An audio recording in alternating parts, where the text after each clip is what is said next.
Welcome to Cooking at the College. I'm Chef Patrick Fletcher, and today's episode is all about Mardi Gras. Stick around and I'll show you how to cook like a Cajun. Welcome back to Cooking at the College. Now, what makes Cajun cuisine? Cajun cuisine is a great blending of both French and Southern influences, and it's always based on a couple of things. One of those is the trinity that everybody's heard about. That's the bell pepper, the onion, the celery. And the second, and probably the most important, is the usage of roux. Now, a roux is a combination of equal parts fat and flour. In our case, it's going to be butter and flour. It can be vegetable oil. It can be, rendered down pork. But just either way, equal parts fat and flour. We're going to go ahead, because we're going to use a combination of this today, and start chopping our trinity. I'm going to roll my bell pepper. Leave it in a nice package where we can throw it away. And we're just kind of looking for a medium to small dice on this. You don't want to have too big a chunks of the vegetables in your dishes. They're there to back up, in our case today, some shrimp and some chicken.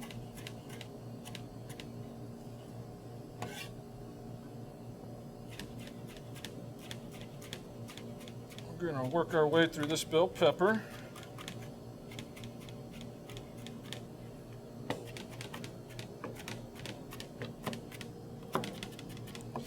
One of the other things I was mentioning about the roux, in Cajun cuisine, you're going to see a lot of dark roux. Now, roux, depending on how long you cook it, is the color that it's going to take on. If you just throw together butter and flour, you're going to have a white roux. If you let that cook for a little bit more, you'll have a blonde roux. To get our deep, rich, dark roux that we're going to be looking for today, you're going to leave it on the stove for at least 30-45 minutes. It takes a while to get that brown, rich color, and it'll even take on a nutty aroma. Almost smelling like burnt popcorn is what a lot of people tell me, but I tell them to trust me, it's working its magic. If you start to get some black flecks in it, then you burnt it, and you'll have to start the process all over again. So there's our bell pepper.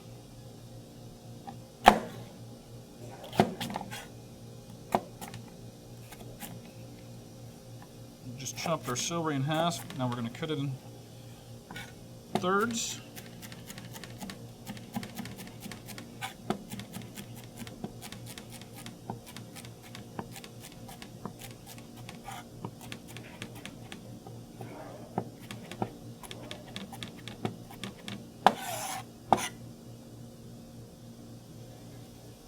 Our onion will be next. Leave the root end on, that way the onion will stay together. Go ahead and peel those outer layers. And then how small you want it depends on how close you keep your knife. So I'm going to keep it pretty small. Not much distance in between there. And then we'll just work down and dice that up.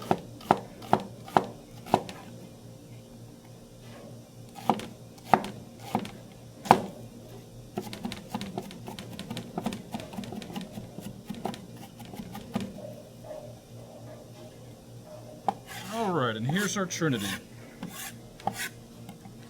Now we're going to go over to the stove and go ahead and get those roux started. We'll add our butter.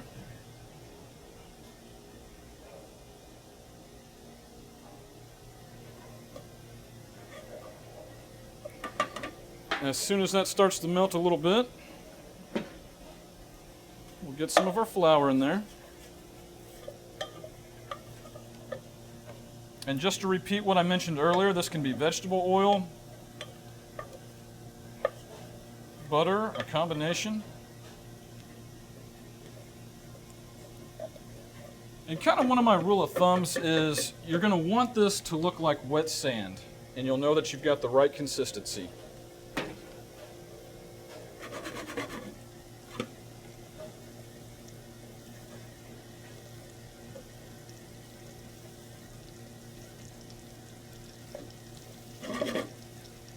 Looks like we got a little excited on the flour there.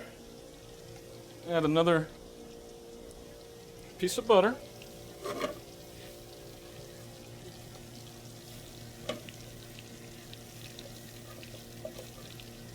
And we'll start to find our wet sand here as it melts. There we go, that's starting to happen now.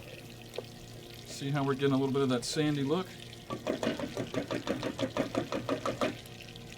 On to our next pot. We're going to start both dishes with roux.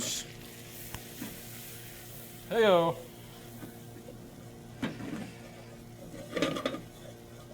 And sorry to keep you in all the suspense. One of our dark roux today will be going for a chicken and Tasso gumbo. And then the second one is going to be a favorite shrimp etouffee.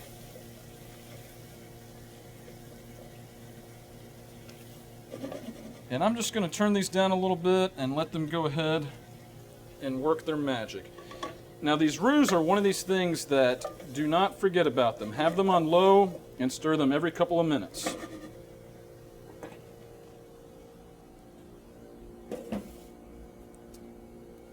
Now, mentioned earlier, I said that we'd have a chicken and Tasso gumbo. Tasso is a Cajun specialty that is pretty hard to find outside of Louisiana. And it's just a cured smoked ham that is packed with spices. Here it is here, and you can just see how packed the spices are. So I'm going to go ahead and chop that up.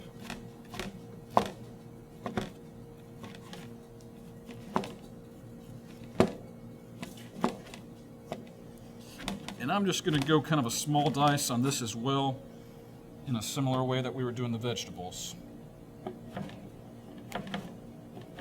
And you can just smell all those seasonings. A lot of it, paprika, garlic, different peppers.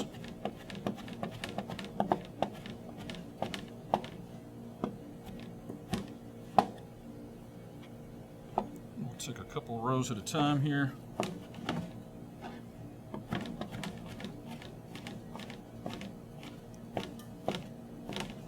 If you cannot find the Tasso, a lot of times I've seen andouille out at the markets. Andouille is another sausage, another pork product that will add a lot of flavor, and you'll be able to substitute. You might have to add a few more spices, the gumbo filet powder, a little bit more of the cayenne and some of the other spices and peppers to kind of match this flavor. But andouille is a nice one as well.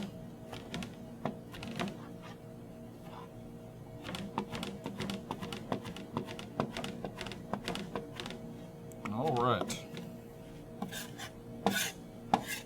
Now that we've got that chopped, we'll go ahead and take a break, and when we come back, hopefully our roux will be close and we'll start to add the trinity and everything to it and get our dishes rolling. Welcome back to Cooking at the College. We're going to go ahead and check on our roux. One was for the shrimp etouffee and the other one was for the chicken gumbo. You can see we've taken on a gorgeous brown color. Like I said, have patience, stir it every couple of minutes. It's going to take you at least 30-45 minutes to take on all of this color. It'll go from the white, the blonde, move into a little bit of a caramel, and then eventually we'll get this rich chocolate hue. So we're going to dump our trinity into that.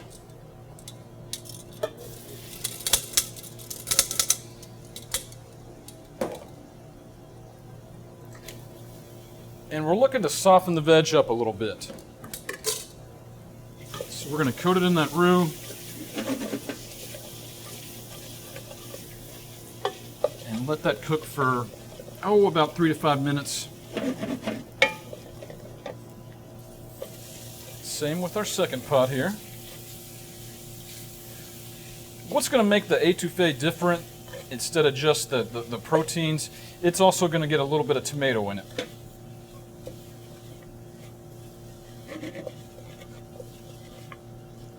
All right, we'll head over. We're going to make next a little bit of a Cajun seasoning. And we've got quite a bit going on here. We're going to start with about a 1/4 cup of salt, about a 1/4 cup of paprika,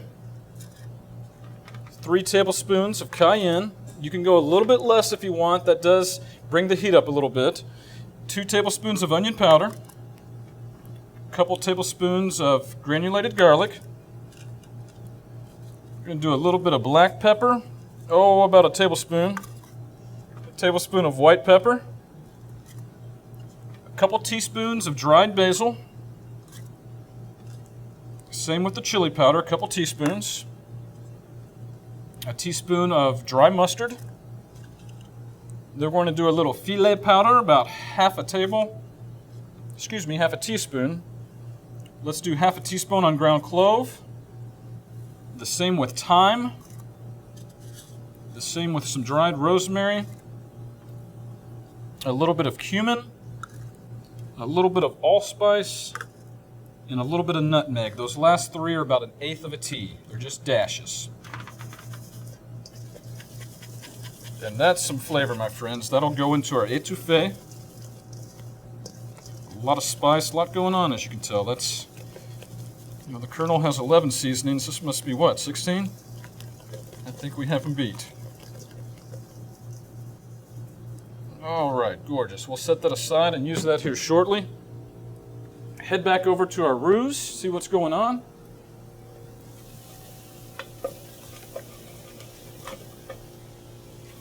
Right where we want it. Things are looking good. So we're going to go ahead and add some stock now. To our chicken gumbo, we'll go ahead and do chicken stock.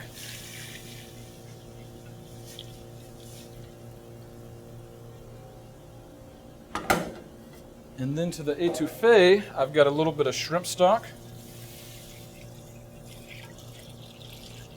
And then I'll go ahead and also add those tomatoes I was mentioning.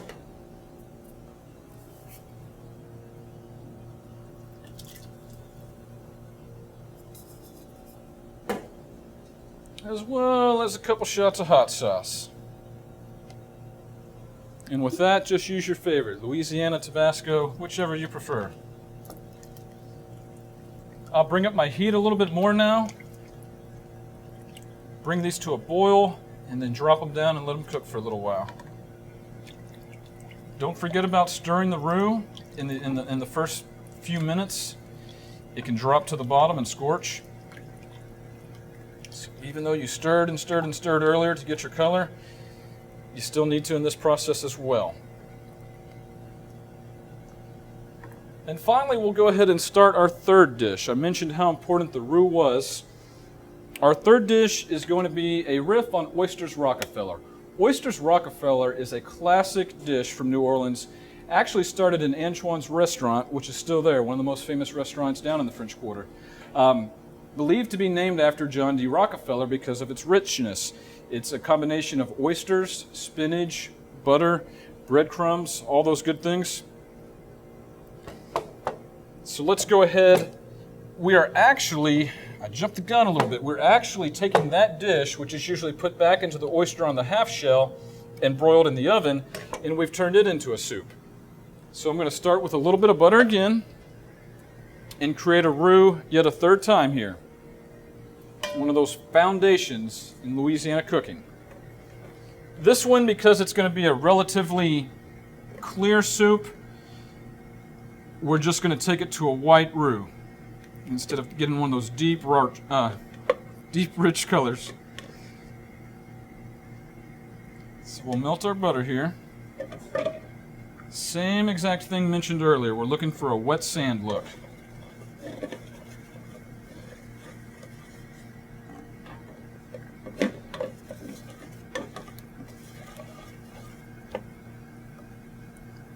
And this one's going to get some fresh oysters. We're going to do the spinach.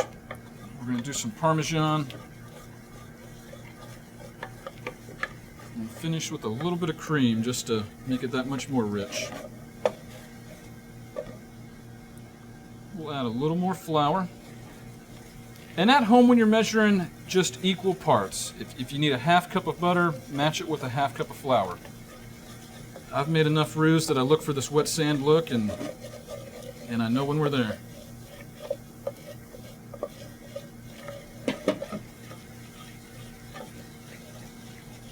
All right, now that we've got the third and final dish cooking, we'll take a short break, and when we come back, we'll start to wrap them all up for you. Welcome back to Cooking at the College. Now we've got our shrimp etouffee started, we've got our chicken gumbo, and we've just started the roux for our Rockefeller soup. We're going to add a little bit of onion to that roux.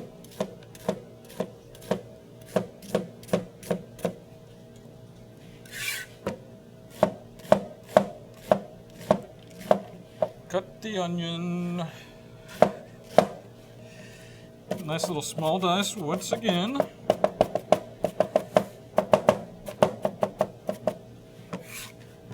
You got to think this originally topped the oyster, so we don't want any large chunks.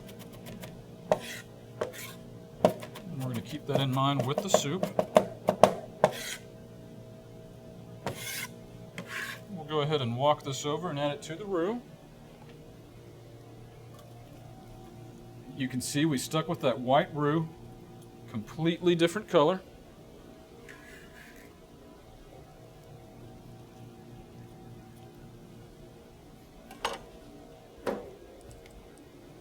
We'll stir that around and coat it just like we did with the previous two.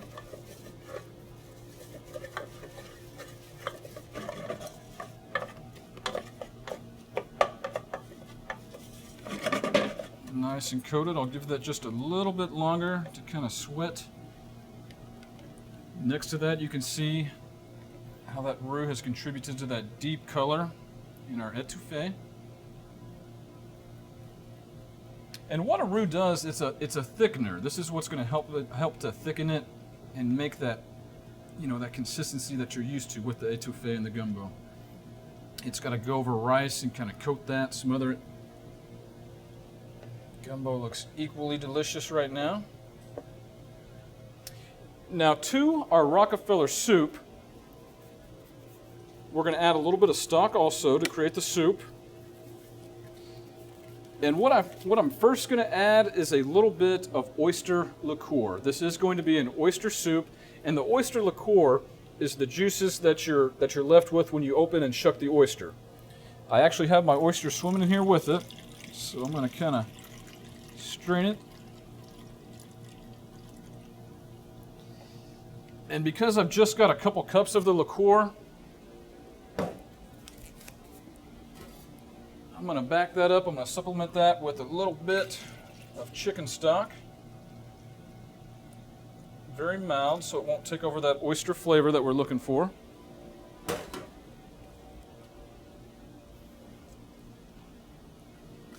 We'll stir that around.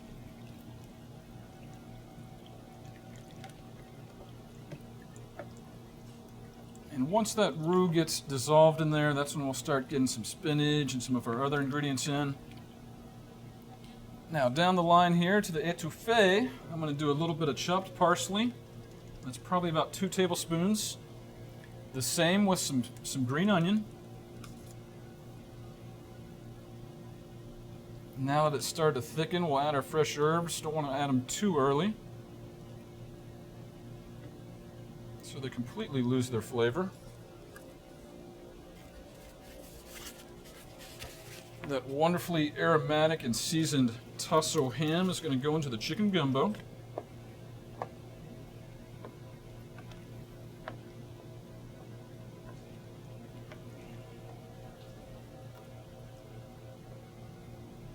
This is why I love this cuisine. All kinds of layers and flavors and peppers and spices. Definitely wakes you up if you're used to plain cuisine.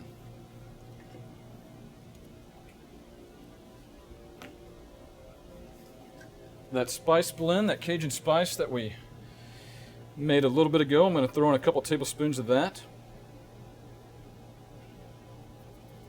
And that's the etouffee. I'm going to stay away from the gumbo right now because it had all that spices incorporated into our tasso. But this one needs a little kick. So I'd say altogether 3 tablespoons. And you can adjust and taste as you go.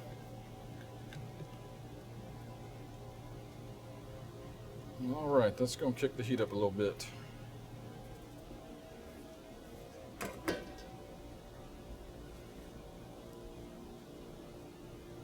All right, when we come back, we'll do our finishing touches and we'll have your meal ready. Welcome back to Cooking at the College. Today is all about flavors of Mardi Gras, the etouffees, the gumbos, the things of that nature. We're going to come over here, we're going to add a couple more things. The Rockefeller soup would not be Rockefeller without some spinach. This is just frozen chopped spinach that I've let thaw slightly. Squeeze it out as much as you can.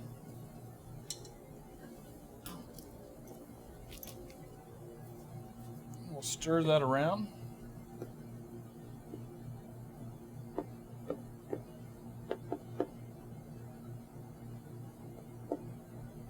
Also, I'm going to go ahead and add some anisette liqueur.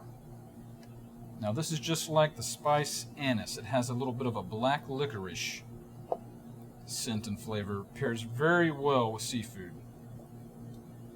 We'll incorporate that in.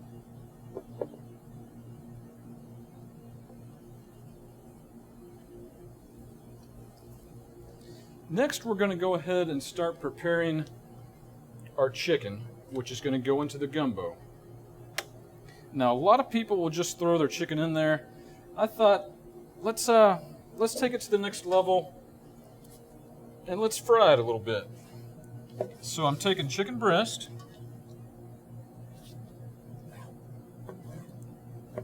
cutting those up into almost chicken tenders.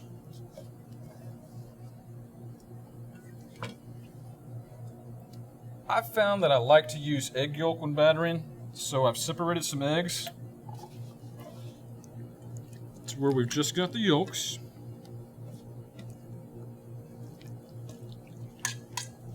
We'll go ahead and get that nicely coated.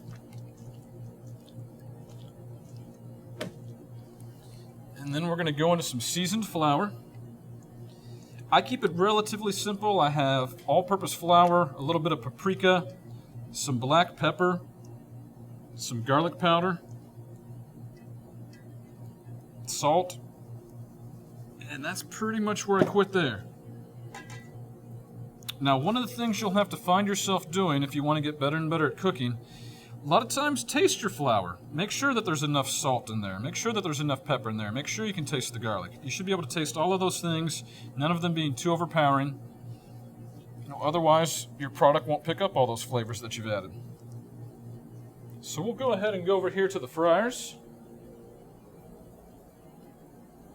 Shake them off as much as you can.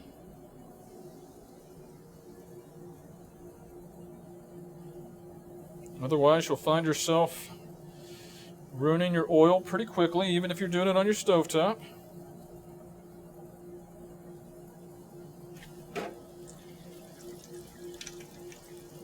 And we'll let those cook. It's one of those old sayings, once it begins to float, that's when you know.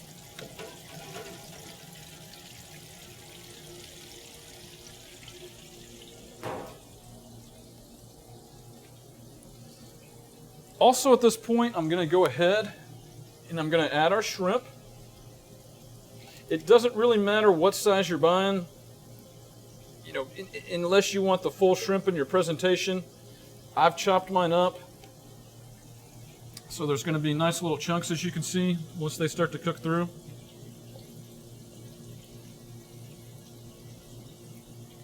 And shrimp cook so quickly that I wait till the last, few minutes before the dish is ready to serve. They're one of those, if you put them in the beginning, they would get pretty rubbery and tough, and would it be a very enjoyable dish.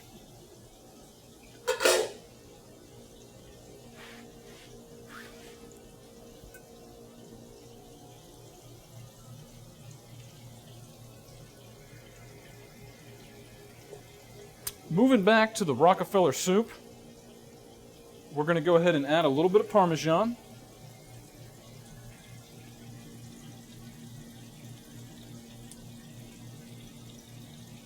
Just kind of let that melt in. Oh, let's do a little bit more.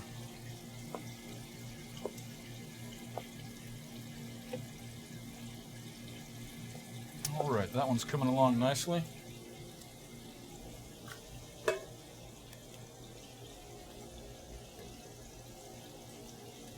At this time, I'm going to add some of the oysters.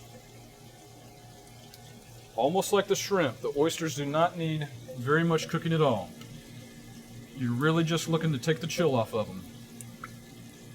If you want to check on them, a lot of times they'll just start to curl the outside. So this will just be a couple minutes too. Very nice, very nice.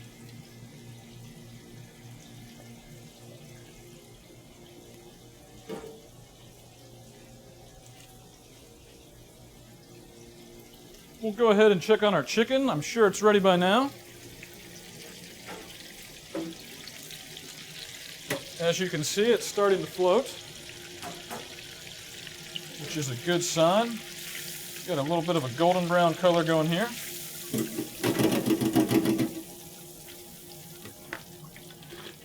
And now I'm just going to do a little bit of a chop on this also. And add it to our soup.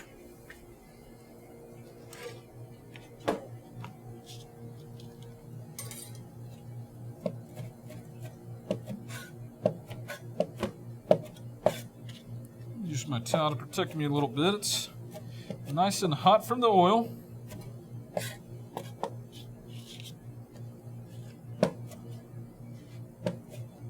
And amazingly enough, the batter does hold up a little bit in the soup and adds just a really nice flavor. I tried this soup down in Georgia one time as just a sampler and sent it out to the tables and had to eventually put it on the menu.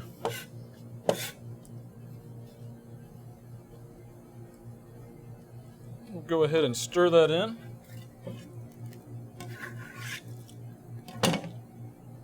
So now we have our chicken playing around there with the Tasso ham.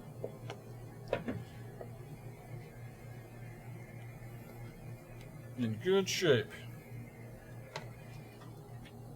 All right, I believe it's time to plate up a wonderful New Orleans meal here.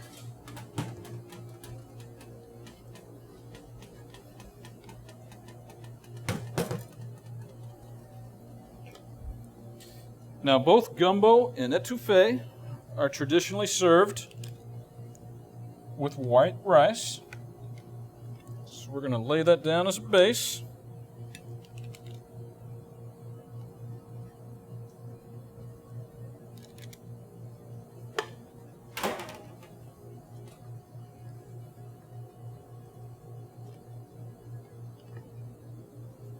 Here comes that chicken and Tasso gumbo.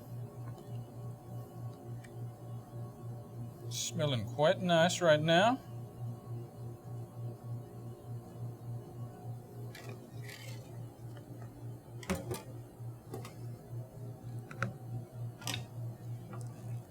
Next, we're going to do a little bit of that shrimp etouffee.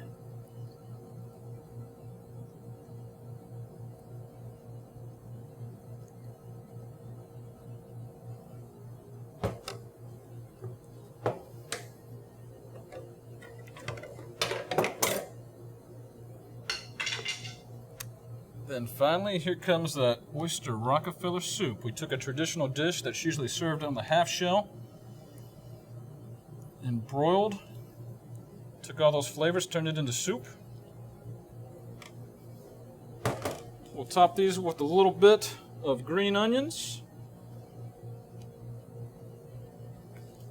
Then my Rockefeller's going to get a little bit more of that Parmesan cheese. This can be stuck under the broiler and let that get a little bit of color. It's fine either way. Now, if I were to sit down to all three of these, I believe I'd be winning. Join us next time and see what's cooking at the college.